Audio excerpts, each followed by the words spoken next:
गृहस्थासाठी श्रावकासाठी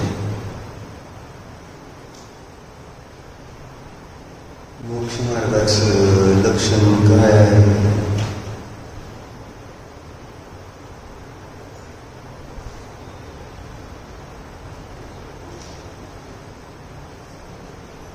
सम्यदर्शन, सम्यज्ञान, मुलींसाठी पण सम्यदर्शन ज्ञान चारित्र्य हेच मोक्ष मार्गाचं कारण सांगितलेलं आहे.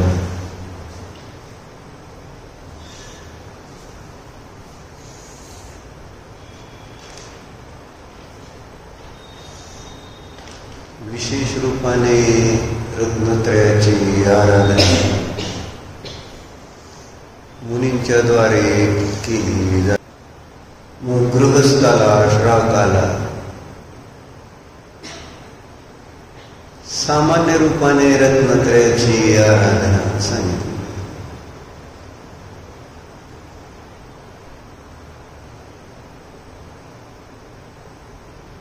कारण काय? परिग्रहाचा सद्भाव. परिग्रहाच्या सद्भावामध्ये मुनींसारखी रत्नत्रयाची साधना गृहस्थाकडून होत नाही.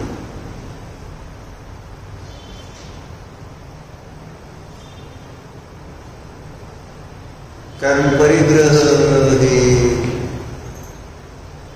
विकल्पाचं कारण सांगितलं गेलेलं आहे. परिग्रहामुळं परिग्रहाचा राग आणि त्यामुळं रत्नत्रयाची विशेष आराधना होत नाही. परंतु त्या परिग्रहाला सुद्धा जो गृहस्थ श्रावक रत्नत्रयाची आराधना करणाऱ्यांच्या सेवेमध्ये लावतो तर त्याच्याद्वारे रत्नत्रयाची साधना पण त्यांच्यासारखीच होते म्हटलं तरी काही बाधा नाही. परिग्रहाचा आपण उपयोग कशासाठी करतो याच्यावर अवलंबून आहे. जो आपल्याकडं आलेलं जे काही धन आहे, वैभव आहे,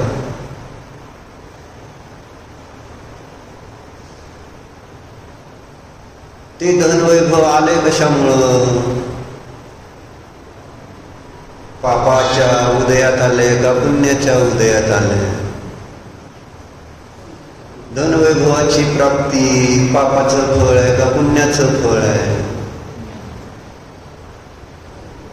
तर पुण्याचं फळ आहे धनवैभव. ज्या जीवाने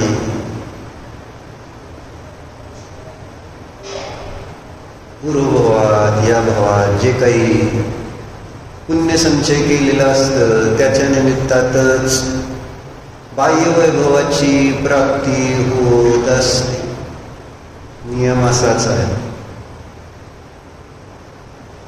पण भ्रांती वर्तमानामध्ये उलटी झालेली, म्हणजे भ्रांती झालेली दिसते ना.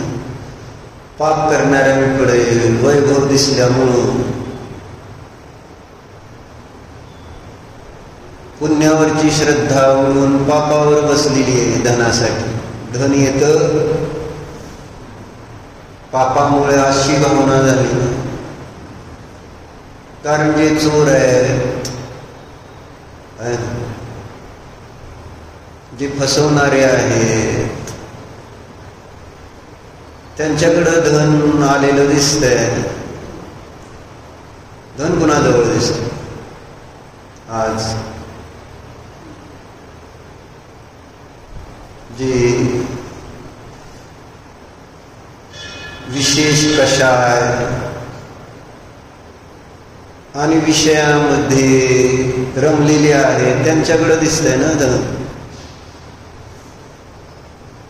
आणि म्हणून मग सगळ्याला धनाची तर इच्छा आहे. गृहस्थ आहे म्हटल्यानंतर धन पाहिजे. मग धनाचं कारण कोण वाटलं? मग जे दिसतंय त्याच्यावर श्रद्धा नाही, जे दिसत नाही त्याच्यावर विश्वास बसत नाही. दिसतंय काय? खऱ्याने जर केला व्यवसाय तर पैसे मिळतात काय? कसं लबाडी करावं लागते का नाही? म्हणजे जास्त पैसे मिळवण्याचं साधन काय? आत्मनुशासनमध्ये तसा श्लोक आला का नाही?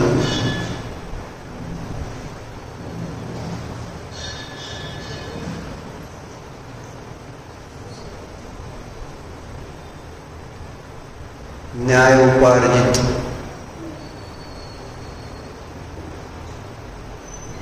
धनासंबंधी चर्चा आली तिथे 45 नंबरचा श्लोक आहे. लिहिले काय माहिती आहे का? न्याय उपार्जित धन से कभी संपदा नहीं बढ़ती. म्हटलं नाही अर्थ काय झालेला? अन्यायाने संपत्ती वाढते. आता या आचार्यांनी काय दिलं? न्याय उपार्जित धन से कभी संपदा नहीं बढ़ती.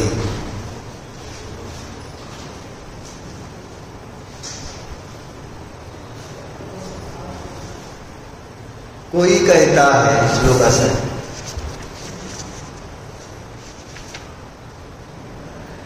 कि मैं न्याय से धन कमाऊंगा और संपत्ति इकट्ठी करके भोगूंगा, उसे आगामी छंद में समझाते हैं. कळलं नाही? न्यायाने मी पैसे गोळा करतो आणि मग मी त्याला भोगतो. तर आचार्य त्याला समजावून सांगताना काय विवक्षा काय? आचार्य अन्यायाने धन कमवायला होती. मग तुम्ही म्हटलात ना काय बरं तुम्ही अन्यायाने काय तर बरोबर असं कसं म्हणतील? असं तुमच्या चेहऱ्यावर ना प्रश्न आहे ना काय काय सांगाल ते तुम्ही बरं म्हणायचं. आम्हाला त्याच्याशी काही नाही घेतले. माणसाला वाटलं तर पाहिजे काय सांगा असं आचार्यांना कसं काय म्हणतं तुम्ही? श्रद्धा तर नीट नवं डॉक्टर आपली. आचार्य असं म्हणू शकणार नाही तुम्ही काहीतरी चुकीचं वाचता. असं काय भाव तर आहे का? न्याय उपार्जित धनाने संपत्ती आहे ना कधीच वाढत नाही. म्हणजे त्याचा अर्थ अन्यायाने उपार्जित संपत्ती वाढते. बर बर. मग इथं कोणत्या अभिप्रायाने हा श्लोक लिहिलाय? आपल्या अभिप्रायामध्ये काय आहे असं अडचण. काय म्हटले बघा,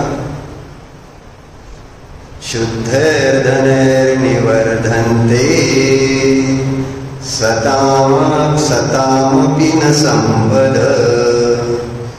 नहि स्वच्छाम्बुभि पूर्णा कदाचिदपि सिंधव. उदाहरण दिले. स्वच्छ आंबुभि. स्वच्छ आंबू, आंबू म्हणजे पाणी. स्वच्छ पाण्याच्या द्वारे समुद्र कधी भरला जाऊ शकेल काय? काय स्वच्छ पाण्याने समुद्र भरतो का? होय नाही. काय आहे का नाही? असं काय बरं नाही काय?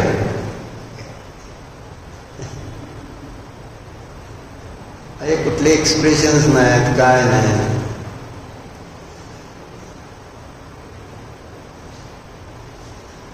निर्मल जल से कभी भी समुद्र पूरा नहीं भरता.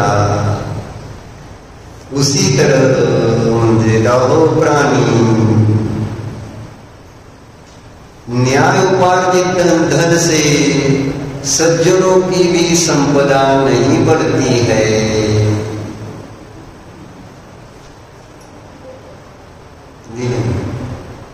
मग काय सांगायचं काय नाही यात सांगा. न्यायाने धन कमवल्यानं संपत्ती वाढत नाही असं लिहिलंय का नाही? का बिजीजी काय सांगायचं इथं?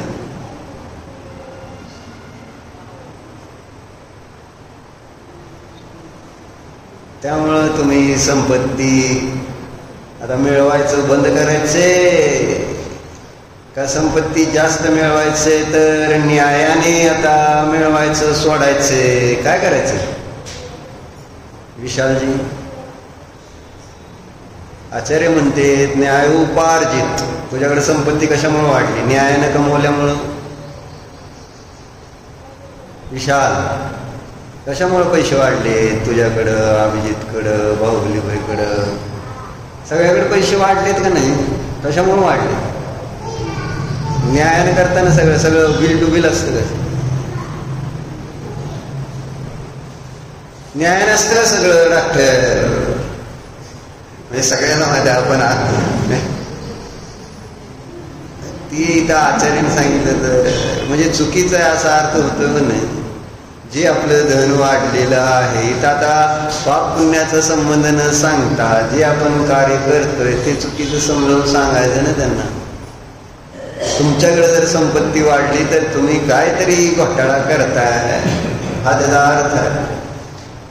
आणि वर्तमानात जरी त्याचं तुम्हाला फळ चांगलं वाटत असेल, वर्तमानामध्ये थोडे पैसे वाढलेले, वैभव वाढलेलं दिसत असेल, पण त्या अन्यायाने कुठलंही कार्य केल्यानंतर होणार का? एक दिवस 11वं वर्ष संपलं की वाचलंय ना, मुद्दला सहित नष्ट होते ते. असा नियम आहे असं सांगितलं. असं कर्म कर्म जसं बांधणार कुठून ना कुठून जाणार आहे ते जाणार, त्याच्यात काय शंका नाही. तुम्ही कोणाला तरी पैसे देचाल ते परत येणार नाही. कुठली तरी जागा घेतली असेल ती त्याच्यात नुकसान होईल किंवा कोणतरी त्या जागेवर कब्जा करेल. तुमच्या दुकानात जी काही आहे विकायला त्या वस्तूच्या किमतीच कमी होऊन जातील. आणि त्यावेळेस त्या ठिकाणी तुमचं अन्यायाचं धन वाढलेलं असेल तर कुठून तरी ते एक दिवस संपणार आहे, एवढं नक्की असं सांगायचं. अयोग्य आचरण तो सर्वथा त्याज्य ही है, परंतु योग्य आचरण से उपार्जित धन से भी संपदा में विशेष वृद्धि नहीं होती. जैसे निर्मल जल से समुद्र कभी भी पूर्ण नहीं होता, इसलिए न्यायोपार्जित धन की भी तृष्णा छोड़कर सर्वथा निष्परिग्रही होना चाहिए. हे सांगायचं. काय व्हायला पाहिजे, काय करायला पाहिजे हे सांगायला पाहिजे. परिग्रह सोडला पाहिजे. कशासाठी? कशासाठी? कशासाठी का सोडला पाहिजे परिग्रह? रत्नत्रयाची विशेष आराधना. विषय त्याच्यावरून निघाला का नाही? मुनिराज रत्नत्रयाची विशेष आराधना करू शकतात कारण त्यांच्याकडं परिग्रह नाही. गृहस्थाकडून त्या रत्नत्रयाची सामान्य आराधना होते कारण त्याच्याकडं परिग्रहाचा सद्भाव आहे. ही चर्चा चालली होती ना. म्हणून त्या परिग्रहाचा जो काही आहे ना आपल्याकडं न्यायोपार्जित असू दे, म्हणजे न्यायोपार्जितच असावे. अन्याय उपार्जितेचं फळ काय नाही. अन्यायाने उपार्जित किती धनसंपत्ती तुम्ही दान केली आहे ना, जसं एखाद्या कसायाने आहे ना भरपूर पैसे आले आणि त्यांनी भरपूर दान दिलं तर त्याच्या त्या दानाला व्हॅल्यू किती? डॉक्टर एखाद्या स्मगलरने खूप दान दिलं आणि आपण सामान्य बघतो गुटखावाला एका आहे आणि त्यांनी जिथं दान देतंय नाव लिहिलेलं दिसतंय आहे ना, माणिकचंद माणिकला काय ते, आणि मग आपल्या मनात काय भाव येते? काय भाव येतात? नुसतं नाव जरी आता त्यांनी काय सगळं अन्यायाने केलेलं दिला जात, पण आपल्याला तरी प्रसिद्धी कशी जे माणिकचंद गुटखेची आणि त्यांनी त्या ठिकाणी दान दिली. इंदोरला बघितलं ना, कोणाचं नाव आहे त्या गेटवर? अडीच बीपच्या. वाचले का कधी? गेला तर ना अडीच बीपच्या ह्याला? हा, कोणाचं नाव आहे? धारीवालचं आहे ना. मग परिणाम कसे होते सांगा. म्हणजे ते धारीवालचं नाव कशासाठी फेमस आहे? आता पुणे हॉस्पिटल पण त्यांनी काढलेलं आहे, माहिती आहे? पुण्यात माहिती आहे की डॉक्टर तुम्हाला? कुणाचं आहे ती माहिती आहे? कुणाचं आहे? डोनेशनच चाललंय, डोनेशनच. मला ट्रस्टी कोणी का असू दे, पण डोनेशन दिलेलं त्याच्यावरूनच चर्चा चालली की त्या धारीवालनं त्या दवाखान्याला डोनेशन दिलं. तिकडं त्या ठिकाणी अगोदर आजारी पडायचं आणि इकडं डोनेशन द्यायचं, लोक आहे ना दुरुस्त करायची. त्या दानाला किती, आपल्याला त्या दानाबद्दल किती आदर, किंवा त्या व्यक्तीबद्दल किती आदर निर्माण होतो सांगा. अन्यायाने उपार्जित धनाबद्दलची आहे ना, वर्तमानामध्ये सुद्धा आपल्याला कळतंय की काय नाही, दुसऱ्याला लुटून जर दान देत असलं तर त्याचा काय उपयोग आहे का? असा सामान्य व्यवहार सांगा. मग अन्याय उपार्जित आम्ही किती धनाचं दान दिलं बाहुबली, तर फायदा काय होणार? किती पाप नष्ट होईल? नष्ट होऊ शकतंय का त्याने पाप? अन्याय उपार्जित धन किती येतं ते पण सांगितलं, जास्त येत नाही. मग ते धन, जे धन आहे आपल्याला न्यायाने उपार्जित धन, त्या धनाचा उपयोग कशासाठी केला पाहिजे, त्या वैभवाचा उपयोग कशासाठी केला पाहिजे, ही चर्चा आपण आता दान तीर्थाच्या निमित्ताचा 3रा दिवस आहे सांगतो. बरोबर आहे का? अक्षय तृतीया झाली परवा दिवशी, बरोबर. दान तीर्थाचा विषय संपू आपण ते. मग काय काय श्रावकासाठी आहे ना दान हाच सर्व श्रेष्ठ धर्म म्हटला गेलेला आहे. नाही तुम्हाला बाकी काय जमत तर दानाद्वारे तुम्ही रत्नत्रयाची साधना आराधना करणाऱ्या जीवांची सेवा करा. नाही तुम्हाला डायरेक्ट व्रत नियम संयम पालन होत, ज्ञान ध्यान होत नाही ना, मग जे तुम्हाला जमतंय ते करा ना. मला काय जमणार आहे? ददाति यत्तु यस्यास्ति, जे ज्याच्या जवळ आहे ते त्यांनी दिलं पाहिजे का नको? मग माझ्याजवळ काय, माझ्याजवळ काय ते देऊन आपण आपलं काम करून घेऊया ना. माझ्याजवळ जे आहे त्याच्याद्वारे मला धर्म जर होत असेल तर त्याद्वारे पण धर्म करायचा आहे ही तर भावना नको का आतून? नाही मला व्रत घेता आले, मला नाही त्या ठिकाणी संयम धारण करता आला, ठीक आहे ना. तुम्हाला काय जमतंय? बायकांना तर काय जमत नाही असं बहुतेक मला माहित. काय जमतं नेहा तुला? म्हणजे जे जमायला पाहिजे ते पण जमवत नाही, आणि जे जमत नाही ते जमवायचा प्रयत्न करतो आपण. बायकांना काय जमतं? स्वयंपाक पाणी करून आहार दान आदी करणं हे त्यांचं काम आहे, संस्कार. बरोबर आहे. म्हणजे जमतं ना तुम्हाला? स्वयंपाक जमतो ना? भारतीय अजून स्त्रीला स्वयंपाक जमतो का? सिमरन तुला येते का स्वयंपाक? शिकून घे, ब्रह्मचर्य राहायचंय तर. बरोबर आहे का? यायला लागलंय ना? चांगलं आहे. नाहीतर मम्मी काय म्हणणार? मम्मी आहे तोपर्यंत खाऊ घालेल, पण पुढं काय? तर सांगायचं काय? जमतंय का नाही स्वयंपाक? मग काय करायला पाहिजे? काल दुपारी अम्माने पण सांगितलं ना आपल्याला. काय सांगितलं? काय सांगितलं अम्माने? इतकं चांगलं सांगितलं थोडक्यात. त्या सफलमती माता जे आले होते, गेल्या काय? आहेत का? गेल्या गेल्या आहेत का? दुपारी चांगलं आपलं त्यांनी. तेव्हा श्रावकाने काय करायला पाहिजे म्हटले, काय कष्ट आहे तुम्हाला म्हटले, पावसाचं पाणी येतंय ती साठवायचं म्हटले, आणि डाळ आणि तांदूळ तुमच्याकडे असतंच की म्हटले, तेवढं कुकर लावलं तर तेवढं त्या ठिकाणी तुम्ही दान दिलं आहार, तर आम्ही त्यागी 35 किलोमीटर चालतो म्हटले तेवढ्या ह्याच्यावर, सकाळी 20-25, संध्याकाळी 10-15, एवढं आम्ही तुमच्या तेवढ्या दिलेल्या आहारावर चालतो ते सांगत होते. एकट्याने त्यांनी पूर्ण तमिळनाडूची यात्रा केली. कोणी श्रावक नाही, कोणी गाडी नाही, कसली दिदी नाही, काय नाही, आणि एकटे त्या सगळ्या ते फिरून हे करून आली यात्रा. आणि शिखरजीची यात्रा आम्हाला त्यांनी काल दुपारी करवली. तुम्हाला ऊन लागत होतं म्हणून तुम्ही घरी बसला आहे ना.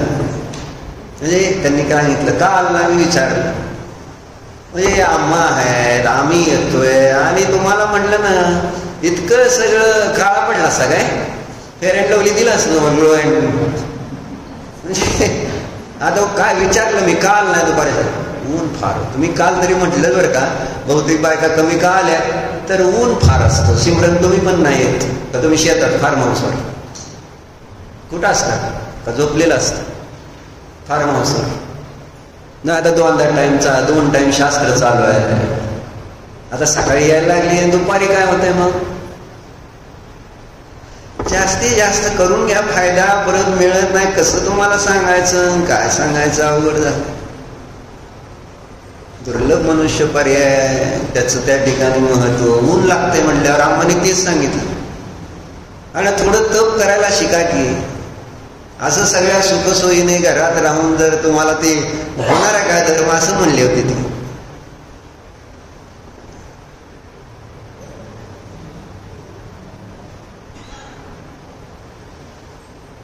रौद्र ध्यान त्याला म्हणायचं, रौद्र. मला फार खेद झाला तुम्ही असं म्हटल्यावर, मला ऊन लागते म्हणून.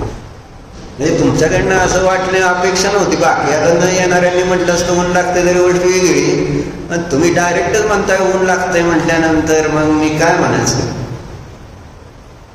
अरिहंत सिद्ध म्हणावं लागतंय मला, काय म्हणून म्हटलं, मला एकदम मूड गेला माझा, माहिती आहे, शास्त्र सांगायचं सुद्धा मूड गेला.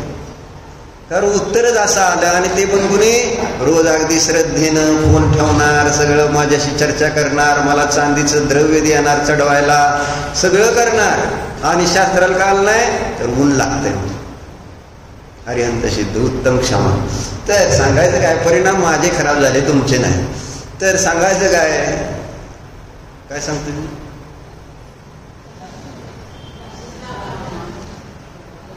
बायकांचं काम जे आहे स्वाभाविक आहे ना, स्वाभाविक गुण आहे. कोणता, स्वयंपाक पाणी करता येते नाही, मग त्याद्वारे तुम्ही आहारदानाचं पुण्य कमवू शकता की नाही, जे जमतंय ते. पण ती सोडलं तुम्ही उद्योग, आणि काय करायचं सिमरन, नाही ते उद्योग जे आपले नाहीत ते नका करू. ते केल्यानं कोणाचं भलं होत नाही, झालं नाही, होणार नाही.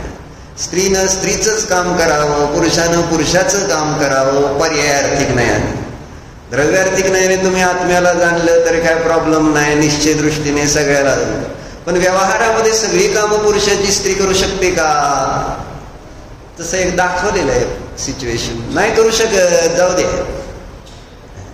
पण तुमचं म्हणणं आहे की आम्ही पुरुषांना मागं टाकणार, ही तुमची म्हणजे आता रेस, आता तुमची बायकांची नाही राहिली. तुम्ही आता कोणाबरोबर रेस लावली माहिती आहे, ती चांगलं आहे का, चांगलं आहे का ते काम करणं. ते फॉरेन मध्ये ते काय झाले बघा, मग तुमच्या समोर प्रत्यक्ष उदाहरण आहेत.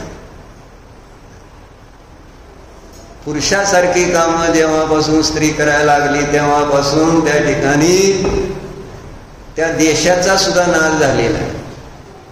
परवा झालेला पेपरमध्ये, रोम हा देश जो आहे सगळ्या श्रीमंत, सगळ्या अलेक्झांडर तिकडून आलेला, सगळ्या जगात पहिल्यांदा तिथंच होतं ना सगळं.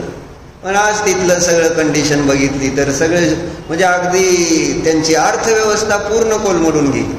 आणि अभ्यास केलेला आहे त्यांनी त्याचं कारण काय सांगितलं, स्त्री पुरुषाच्या बरोबर नव्हे, पुरुषाच्या पुढे जाऊन काम करायला. आणि तेच भारी वाटते, जाऊ दे. सांगायचं कशासाठी होतं, जे आपल्याला जमतंय. तुम्हाला काय जमतंय, धन कमवताय तर तुम्हाला धर्म दानाद्वारे करा. तुम्हाला जो धर्म करताय तर तुम्हाला स्वयंपाक पाणी करता येत नाही, येते का बाहुली तुम्हाला? नाही. मग तुम्हाला काय जमते? तुम्हाला जे जमते ते करा ना, असं मला म्हणायचं. पण आपण आपलंच काम करायला तयार नाही. आपण आपली कामं सोडून दुसऱ्याची कामं करायची सगळी.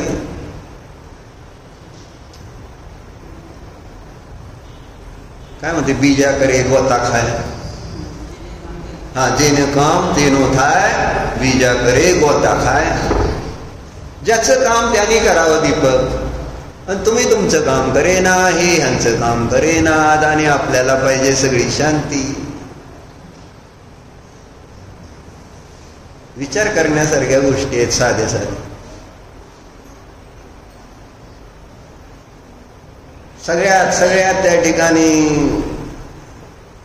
जास्त दुःख कोण देतं माहिती आहे आपल्याला? आपल्याला कोण जास्त दुःख देतं सांग? हा, कोण देतं? विनायताई, आपल्याला सगळ्यात जास्त दुःख कोण देते? लोभ कशात? आपल्याला सांगतोय, जैनांना आणि व्यापाऱ्यांना. सगळ्यात जास्त त्रास कशाचा आहे? दुसऱ्या कशाचा नाही, लोभाचा त्रास आहे. त्याच्यातल्या लोभ रूपी भूताने पछाडलेलो असतो.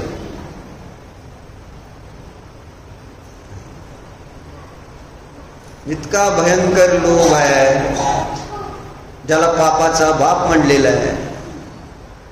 मग ज्याचं फळ, अमृत काका, काय लोभाचं फळ?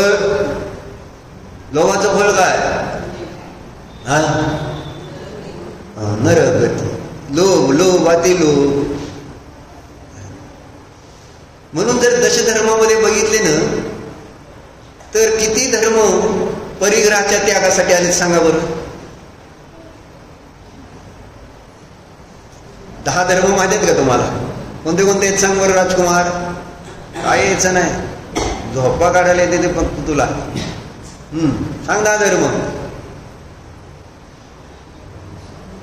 येते का नाही? उत्तम, क्षमा. हा, आवाज कुठे गेलाय? दुकानात आवाज गिरायकासमोर किती जोरात निघतो. शेजारी तिथे डॉक्टर म्हणत होते, लय आवाज असतो यांचा शेजारी. बरोबर आहे ना? वर्धमान डॉक्टर होय म्हणा. हा, उत्तम, क्षमा, मार्द, वार्ध, सत्य, संयम, त्याग, अकिंचन, ब्रह्मचर्य. किती धर्म इथं परिग्रहाच्या त्यागासाठी सांगितले सांग? अस्मिताताई सांगा, किती तुम्हाला धर्म माहिती आहेत की काहीच माहिती नाही आम्हाला? असतं बाबा काहीतरी. आणि आपण त्या दृष्टिकोनातून त्या धर्माचं चिंतनच करणार नाही. 10 धर्मामध्ये मुख्यतेने कशाची चर्चा घेतली? जी घ्या बृहज्जीनवाणी, तुम्हाला वाचून दाखव. उठा की, उठा लवकर. दीपालताई, धन्यवाद.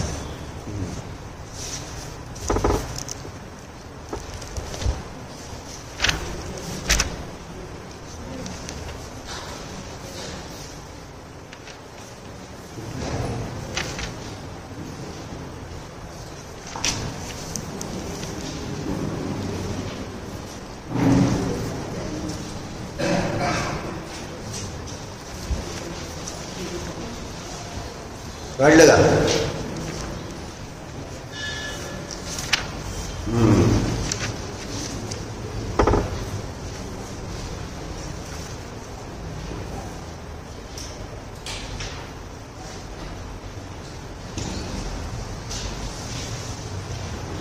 चला आता बघा, पहिल्यांदा आर्जव धर्मापासून सुरू करू. मान नंबर किती आहे बाहुली बाई?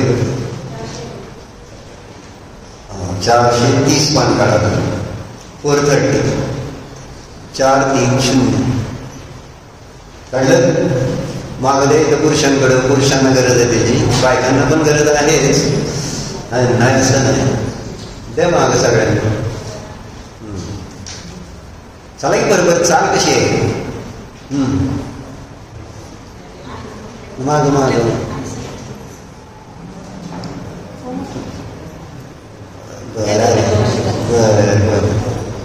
दोघं दोघात का आता एक जर सगळ्याला मिळत असल्यावर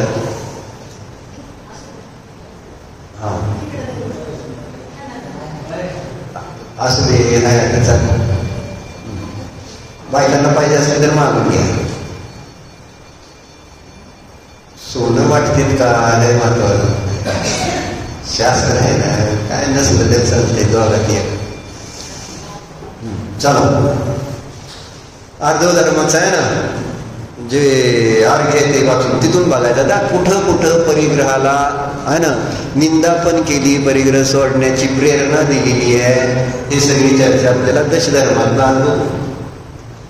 कपटन की जे को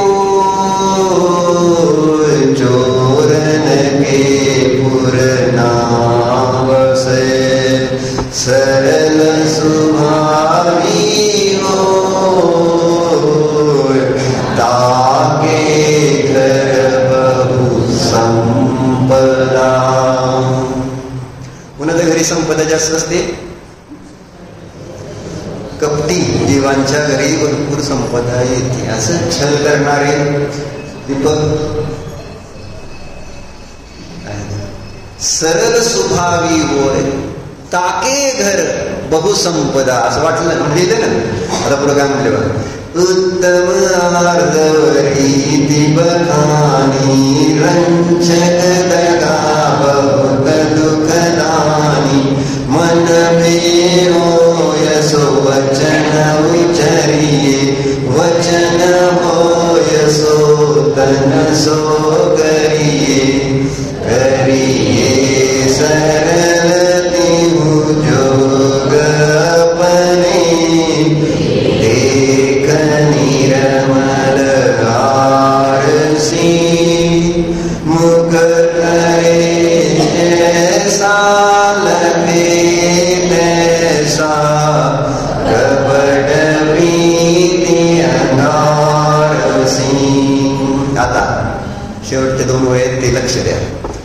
नहीं लहे लक्ष्मी अधिक छल गई कर्म बंद विशेषता भय त्यागी दूध बिलाव पीवे आपना नहीं देखता. काय म्हणले? लक्ष्मी. आता लक्ष्मी मिळवायला काय करावं लागतं? काय बाहुबलीमध्ये एका तोळ्यावर किती चांदी ग्राम फ्री द्यावं लागते लक्ष्मी मिळवण्यासाठी. हे तुम्ही लोकांना खरं खरं 30 ग्रॅम चांदी देताय का फसवताय? एवढं मला सांग. हे 30 ग्रॅम चांदी देताय मी नाही म्हणत नाही, पण ते फसवताय का खरं खरं तुम्हाला उद्देश दुसराच आहे? मनात भाव करायचा. म्हणजे लोकांना जसं म्हणलं नाही जाहिरात कशी असतात हे सगळ्या फसवे आहेत. त्याच्यामध्ये कुठंही काहीही सत्यता केवळ तुमच्या डोक्यावर परिणाम करणाऱ्या जाहिराती असतात. त्यामध्ये कुणाचे दात आणि तसं कशाला पण घासा फरक काय पडणार आहे? न दात घासताही दात मजबूत राहतील तिर्यंशांची महाराजांची. आणि तुम्ही रोज 2दा दात घासले ना तरी तुमच्या दातात त्या दाताच्या डॉक्टर आता एक सुद्धा नव्हता नातेमध्ये मध्ये. आता किती झाले माहिती आहे तुम्ही? आणि गर्दी सगळ्याकडे आहे. कोणाचे दात पुढं तर आलेत, कोणाचे रूट कॅनल करायचंय, कोणाची दाढ खराब झाली काढायची. रोज एक ना एक पेशंट कोणतरी भेटतंयच काय तर दाताचा प्रॉब्लेम काय डॉक्टर. आणि रोज दात घासणाऱ्यांचं सांगतोय. विचारा अभिजितला, पंढरपूरला जाऊन त्याने तर सगळा करून आलाय खर्च. किती खर्च जाणार आहे दातासाठी? 5-25 हजार गेली का नाही? हा का जास्त गेली? काय म्हणतोय? हा किती गेले? 50 गेले का? बरं 50 गेले असं तर 50,000 गावले आणि 2दा दात घासतो ती पेस्ट. काय चाललं? आणि विचारा मी दात घासतो का? एकदा झालं बरं बघितलं का मला पेशंट दात घासता? बघायचं असलं तर दात कोणाचे चांगले अजून बघ. पांढरे जरा शो दिसत तुझा, पण दिखावा वेगळा आहे. खायचं काय? खाताना पंचायत सगळी सांगतं काही दाताचा काय संबंध आहे आपला?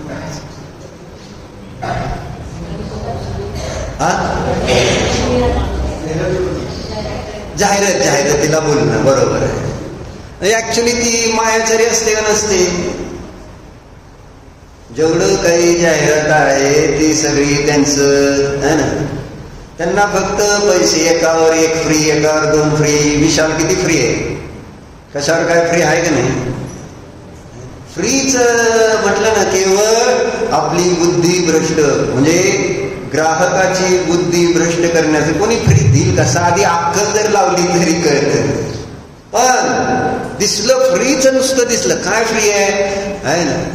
म्हणजे टीव्हीवर कुकर फ्री आहे, बर घ्या टीव्ही. कुकर घे ना, डायरेक्ट तुला कुकर पाहिजे ना, टीव्ही कशाला घेतो? म्हणजे ह्याच्यावर साडी फ्री, तुम्ही साडी फ्री ठेवली ना कशावर तरी. मग डायरेक्ट साडी केवढ्याला मिळते आणि यांचं सोनं घ्यायचं 50-50 रुपयाचं आणि त्याच्यावर मग यांनी साडी देणार 200 रुपयाची. मग 200 रुपयाची डायरेक्ट साडी दुकानात जाऊन घेतली तर बिघडते का? पण नाही, सोन्यावर मला साडी फ्री मिळाली. बरोबर आहे का? असा प्रॉब्लेम आहे. म्हणून इथं सांगते सगळं काय फ्री काय नाही. आणि हे सगळं फसवून म्हणून इथं दिले, नाही लक्ष्मी अधिक छल करी कर्मबंध विशेषता. काय होतं उलट त्याच्यामुळं? ह्याच्यात ध्यान असतं का? ह्याच्यात ध्यान आहे का? मला विशेष नाही त्यामुळं मला कर्म जास्त बांधलं जातं, याचं काही टेन्शन येतंय का? असं सगळं मी उद्योग करतोय लोकांना फसवायचे ना. तुम्ही त्याला आता नाव देणार नाही फसवायचं. असं कसं? ते व्यापार आहे. त्याला एक चांगलं गोड नाव मात्र दिलेलं आहे, व्यापार म्हणून. का आजच वाचलं का काल वाचलं की तिथं वर्णी त्यांनी दिलेलं आहे, वस्तुतथ्य प्रवचन म्हणून. हे आपण कोणतं चांगलं नाव देऊन आहे ना कशा आणि विषयांची कशी पुष्टी करत असतो. पण त्याला आहे ना वाईट आपण मानणार, जे आपण कशाय करणार त्याला. आपला कशाय तो चांगला आहे, बरोबर आहे. आणि आपला कशाय चांगला आपण कशावरनं ठरवतो माहिती आहे? दुसऱ्याचा अधिक कशाय बघून त्याच्या एवढा माझा नाही म्हणून माझा चांगला आहे. आणि इथं तुमच्यापेक्षा एक चांगला माणूस आहे की त्याच्याकडे बघून तुम्ही ठरवलं का बाबा माझा कशाय वाईट आहे म्हणून. आणि म्हणून देवाचं दर्शन करायचं असतं, गुरूंचं दर्शन करायचं असतं. तुम्हाला कळतं की कशाशिवाय पण माणसं चांगली असते म्हणून. पण आम्ही तुलना कोणाशी करणार? नेहमीच कसायांबरोबरच करणार आपली तुलना, त्याच्यासारखं नाही आमचं. बरोबर. कर्मबंध विशेषता होतंय का त्याच्यामुळं? म्हणून कर्माची आम्ही दुपारी त्याच्यासाठी चर्चा करतो. बाबा कर्माचं भावासन करा, तेच आमच्या दुःखाचं कारण आहे. दुसरं कोणी ऊन आपल्याला दुःख देत नसतं. कर्म दुःख देत असतं हे कळत नाही आपल्याला. पण आपल्याला वाटतंय ऊन दुःख देतंय आहे ना. बाहेरच्या गोष्टी मला दुःख शिमरण देते असं वाटतं का नाही? कधी कर्मावर आरोप केलाय बाबा कर्म दुःख देतंय म्हणून? आणि दुःख देतं कोण देतं मला सांग? आणि कुणी विचारलं तर जेव्हा शास्त्र कर्म देतं. पण कधी कर्माच्या संबंधी आपण त्याची अस्तित्व, त्याची सत्ता, त्याचं वस्तुत्व, त्याची अर्थक्रिया आपण मानायलाच तयार नाही. कर्म नावाच्या वस्तूचं जे आपल्या जवळ आहे म्हणून तर वेगवेगळ्या अवस्था दिसते, वेगवेगळे भाव दिसते. सगळ्याजवळ कर्म आहे. आणि त्या कर्माचं प्रत्येक जण फळ भोगत असताना सुद्धा त्या कर्माची चिंता किती आहे. मी जे काय करतोय इथं लोभ, त्या लोभानं मला किती कर्माचा बंध होतोय त्याच्यावर आपलं लक्ष किती आहे ना. काय झालं होतं दुपारचं शास्त्र सुटल्यावर तुम्ही मला भेटला ना अक्षय तृतीयेला बाहुबली आहे ना. मोक्षात होता का नाही तुम्ही त्यावेळेस? आत गिराईक दुकानात फुल आणि बाहुबली बहिणींना बघितलं मी, चेहऱ्यावर इतकी प्रसन्नता होती. म्हटलं त्यावेळेस फोटो काढायला पाहिजे होता एक. इतका आनंद होता. म्हटलं एवढा आनंद कधी मला यांच्या चेहऱ्यावर कधी दिसला नाही. बहुतेक काहीतरी ध्यान बिन करून आले असतील. रौद्र ध्यान आहे ना. परिग्रहाचा आनंद किती ओसंडून वाहत होता का नाही. मस्त गेलाय, मस्त. कसं वाटत होतं सांग. फिलिंग कशी होती तुम्हाला. का नव्हतं, दुःख होत होतं. काय अवघड झालं आज इतकं पाप कसं फेडणार एवढं असं वाटत होतं का. चेहरा सांगतो ना. चेहरा मन का आहे ना. त्रास होता तुम्हाला त्या दिवशी का आनंद होता सांगा. काय होत. काय नाही. आनंद पण नव्हता, त्रास पण नव्हता.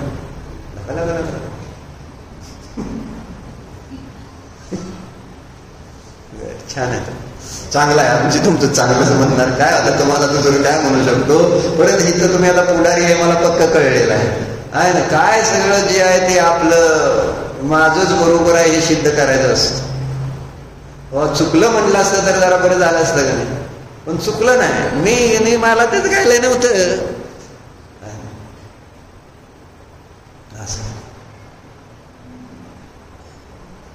असू द्या.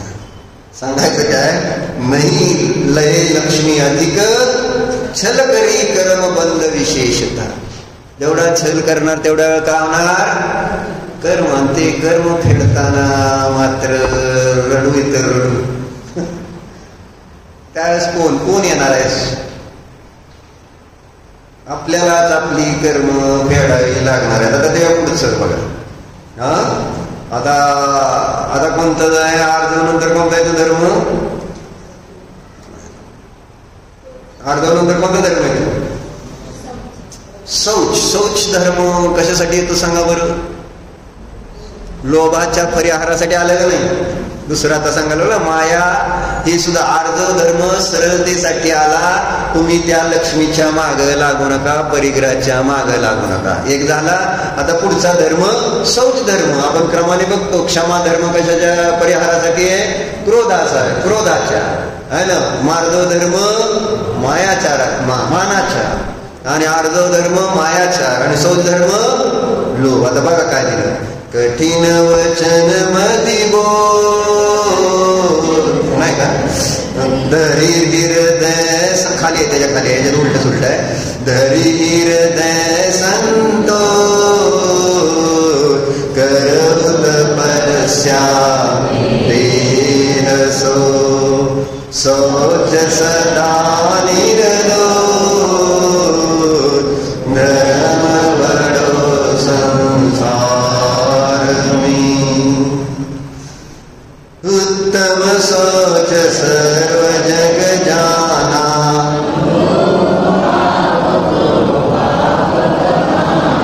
तुम्हीच म्हटलं बरं का. मी नाही म्हटलं. मी गप बसलो मुद्दा म्हणून. विशाल काय लिहिलं रे. असं म्हटलेलं आहे. लोभ पाप को बाप बघा. आशा पास महा दुखदानी सुख पावे संतोषी प्राणी. कोणाला सुख. कोणाला सुख. आणि दुःख कोणाला आहे. आशा रूपी पाश. पाश म्हणजे जाळ. आशा रूपी जाळामध्ये जे पकडले गेलेले आहे आणि त्यांना किती दुःख असतं. बघितलंय का कसं. पिंजऱ्यात जेव्हा उंदीर पकडला जातो किती हालचाल त्याला वाटतात. आता मी काय. आता माझं कसं. पक्षी त्या जाळ्यात अडकते किती त्रास होत असे. हत्ती त्या खड्ड्यात पडतो जेव्हा त्यावेळेस त्या हत्तीची आकुलता किती असते. आणि इथं माझी आहे ना आशा रूपी जाळ्यामध्ये अडकलेले आम्ही सगळे. आणि त्यामुळे सारखी छटपटतोय. पण ते लक्षात आपण घ्यायला तयार नाही. त्रास कसला अभिजित. परात हरवली. कुणी नेली. 4 पराती दिल्या माणसाने. 3 दिल्या. लिहिल्या 4. कुठं गेली ह्याच्यात शोधलं. कुठं कॅमेरामध्ये. कधी कॅमेरामध्ये आत्मा शोधला. कॅमेऱ्यात आत्मा दिसतो का म्हणणार. अरे पण तिथं एक कॅमेरा लावून कधी आपण ज्यावेळेस आत्मा हरवलेला आहे त्याला कुठं शोधू कुठं नाही म्हणून कधी प्रयत्न केलाय. कार्यालयातली एक गोष्ट इकडची तिकडं झाली, काय झालं, कमी जास्त तर जीव कासावीस होतो का नाही? घरातलं एखादी गोष्ट तुमच्या बायकांच्या स्वयंपाकघरातली जर ताट वाटी इकडं तिकडं दिसली नाही, जीव कासावीस होतो का नाही? का नाही होत? कुठं गेलं होतं आत्ता मागाशी दर होतं. किती त्रास. आशा पास महान प्राणी सदा सुचिशील जप तप ज्ञान ध्यान प्रभावत नितरंग जमुन समुद्र नाय असुचि दोष स्वभावत. काय म्हणते ही मोठो आहे. शील जप तप ज्ञान आणि ध्यान कोणत्या संस्थेचं मोठं आहे माहिती आहे का? मोठं कळतं ना तुम्हाला? मोठं म्हणजे एक ब्रीद वाक्य असतं प्रत्येक संस्थेचं. मागे एकदा सांगितलं होतं इथल्या तुमच्या दाती प्रशालाचं काय मोठो आहे ना, विद्या विनयन शोभते. काय असंच आहे ना ब्रीद? तुमच्या चंद्रप्रभूचं काय? तुम्ही आहे ना चंद्रप्रभूचे? ब्रीद वाक्य असतं का नसतं? काय हे आहे? ट्रस्टी म्हणते ते यांना. तुम्हाला माहिती आहे का तुम्ही नाही त्याचं? तुम्ही आहे का चंद्रप्रभू? काय आपल्या शाळेत तमसो मा ज्योतिर्गमय.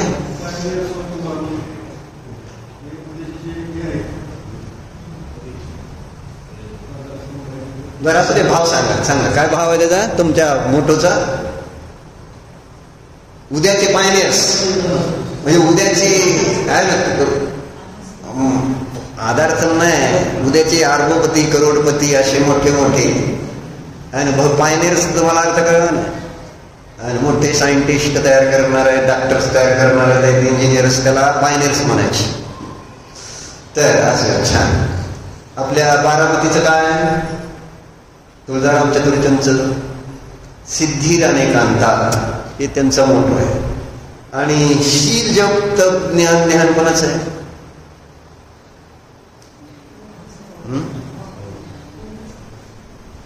कोणाचं? काय म्हणताय? कुठल्या संस्थेचा विचारलं तर ज्ञानीचं म्हणते. काय सांगते ते गरज असते यांचं राजेश्वरी काकीचं नयनतारा काकीचं. म्हणजे कुठं माणूस एकदम बाउन्सर पडतो एकदम.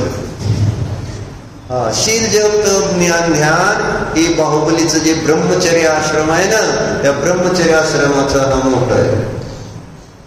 प्राणी सुची आणि सदा सुची, सदा पवित्र. कशाच्या द्वारे आंघोळ करून नव्हे आहे ना, ज्याच्या जीवनामध्ये शील आहे, जो निरंतर जप करतोय, तप करतोय, स्वाध्याय करतोय, ध्यान करतोय, तो जीव सांगताय सदा सुची असतो, सदा पवित्र. बाहेर किती गंगेमध्ये आंघोळ करा, नाही तर जमुनेमध्ये नावा, नाही तर समुद्रामध्ये आंघोळ करा. ते जे अंतरंगामध्ये दोष आहेत ते काय त्या बाहेरच्या गंगेत आंघोळ केल्याने आणि समुद्रात आंघोळ केल्याने जात नाही. दोष कशाने जाणार? शील जप तप ज्ञान ध्यान हे. ठीक आहे. मग आता शेवटी त्यांनी मग शरीराचं दिलंय. ऊपर अमल मल भर्यो भीतर कौन विधि घट सुचि गए बहुदेह मैली सुगुण ठहरी सोच गुण साधूल है ना. हे शरीर कसं आहे ते अगोदर सांगितलं. वरून त्या ठिकाणी दिसतंय चांगलं. उपर अमल मल भयो भीतर हे आहे शरीराचं स्वरूप. कौन विधी घट सुची कहे. आणि मग कोण त्या या शरीराला पवित्र म्हणेल? बहु देह मैली. पण मुनींचं कसं आहे? देह मैली सुगुण थैली. अंतरंगामध्ये मात्र गुण कसे चांगल्या गुणांनी भरलेले आहे. बाहेरून त्या मुनींचा देह भलेही अपवित्र दिसेल, काळा मळ चढलाय, दाढी केस वाढलेले असतील, लोच नसल्या 2 महिन्यात, तर तो अशुची अपवित्र वाटतो. परंतु काय दिलं सुगुण थई. मुनी कसे असतात त्या अपवित्र देहामध्ये पवित्र गुण का पवित्र देहामध्ये अपवित्र गुण, कोणतं त्या ठिकाणी आपल्याला पाहिजे? काय सिया काय पाहिजे? पवित्र शरीरामध्ये अपवित्र गुण का अपवित्रामध्ये शरीरामध्ये पवित्र गुण पाहिजे? काय? पवित्र शरीरामध्ये अपवित्र गुण, बरोबर आहे का?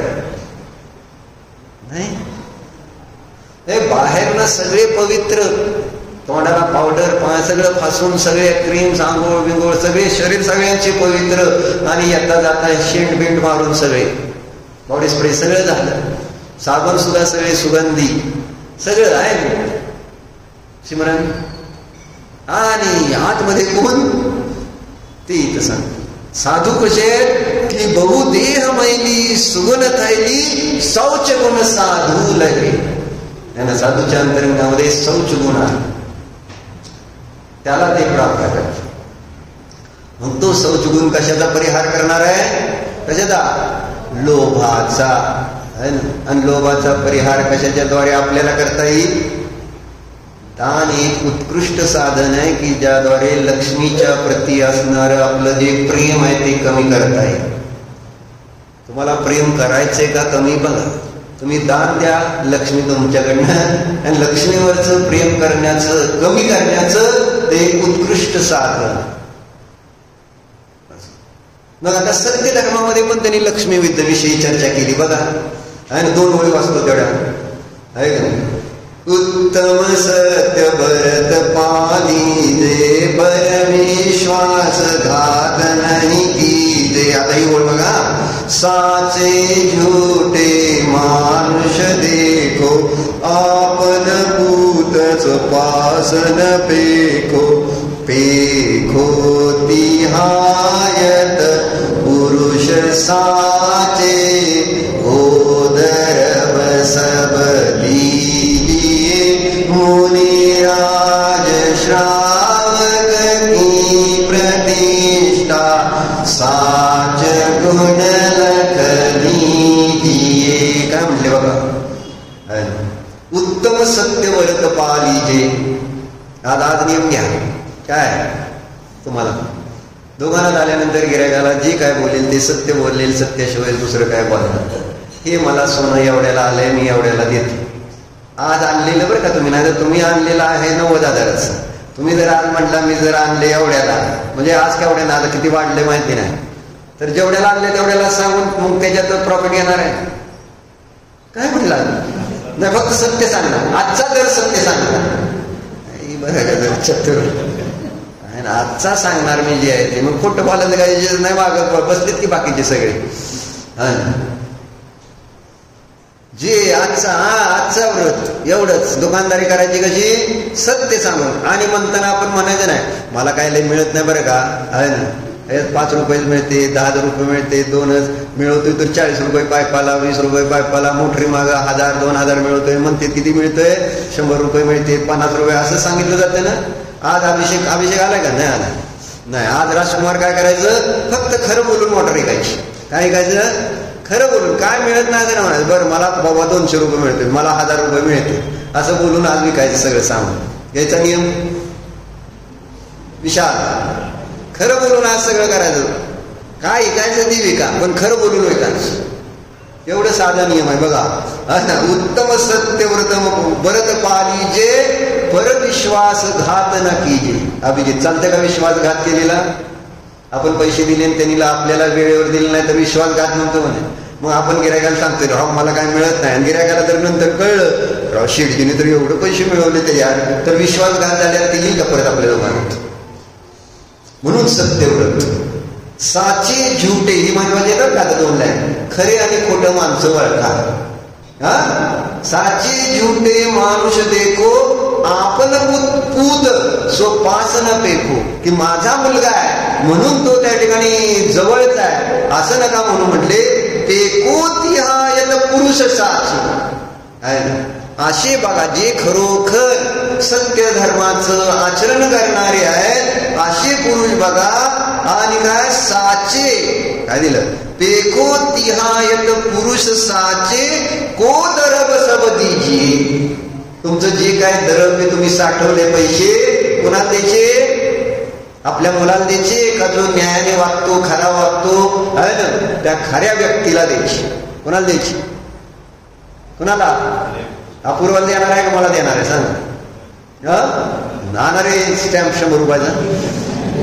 आज करूनच घेतो मी सगळं. आणि जे काय असेल ते माझ्या नावावर करायचं, कारण अपूर्व शास्त्राला आलेलं नाही, येत नाही आहे ना. चालते काय? कुठे गेली तिची बायको? आली ना अर्पिता, आली. करू दे माझ्या नावावर? मान आले ना करू द्या म्हण की राव. श्रद्धा तर राहायची की मी काय घेतोय काय लगेच. म्हणजे येईल लगेच ती शास्त्राला बाबा नावावर करून टाकायला लागला. आज अभिजित एवढं काम करून टाकायचं आपल्याला, पाऊली पुढे जाऊ आणि सगळं जे काय त्यांचं नावावर आहे ते आपल्या नावावर करून घ्यायचं. माझ्या तुझ्या नावाने आपल्या म्हटल्यावर खुश होईल ते, तर माझ्या नावावर करून घेऊ सत्य, कारण माझ्याजवळ सत्य धर्म आहे. बरोबर आहे का? म्हणून त्यांनी दिलं पेको तिहायत पुरुष साचे को दरब सब दीजिए. कारण त्यामुळं तुम्हाला पुढच्या भावात पण काय मिळेल, या भावात पण आणि पुढच्या जन्मामध्ये पण त्याचं फळ मिळेल. आणि जर खोट्या माणसाला दिलं तर खोट्या माणसाला दिल्यानंतर वर्तमानामध्ये पण तुम्हाला तो फसवेल आणि भविष्यामध्ये पण त्याचं फळ चुकीचं असेल. अजून बाकीचे आहेत 2-3 धर्म, पण नंतर ओम नमः हो प्रभू मी मन वचन काय करत काय मदत सर्व समारंभ आरंभ क्रोध मान माया प्रमाण इत्यादी माझ्याकडून या भावात करू. खरे शास्त्र गुरु यांचा विनय झाला घेतलेल्या व्रतामध्ये अतिक्रम अतिचारणाचार दोष एकेंद्रियापासून पंचेंद्रियापर्यंत ज्या काही जीवांची आणि स्वाध्याय करीत असताना घडलेल्या सर्व दोषांविषयी पश्चाताप व्यक्त करून क्षमा. हे माझे सर्व दोष मिथ्या हो, मी माझ्यामध्ये राहू. या सर्व दोषांविषयी प्रार्थना.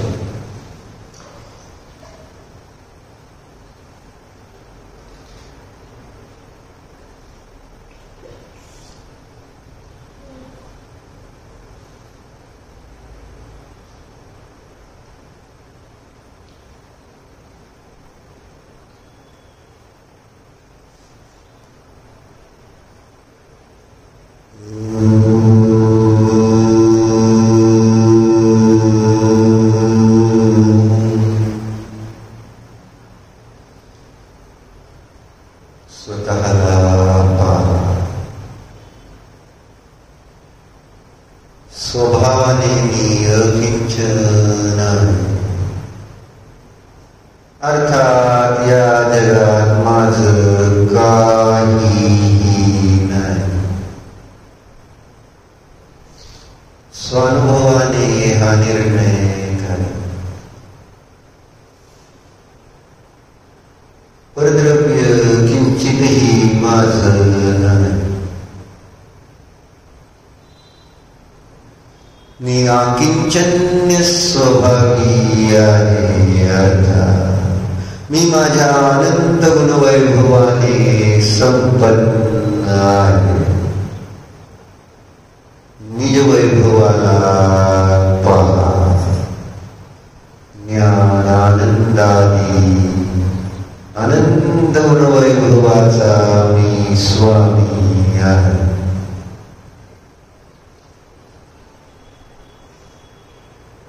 मी लोभी नाहीच. मी लोभ कषाय करणारा नाही.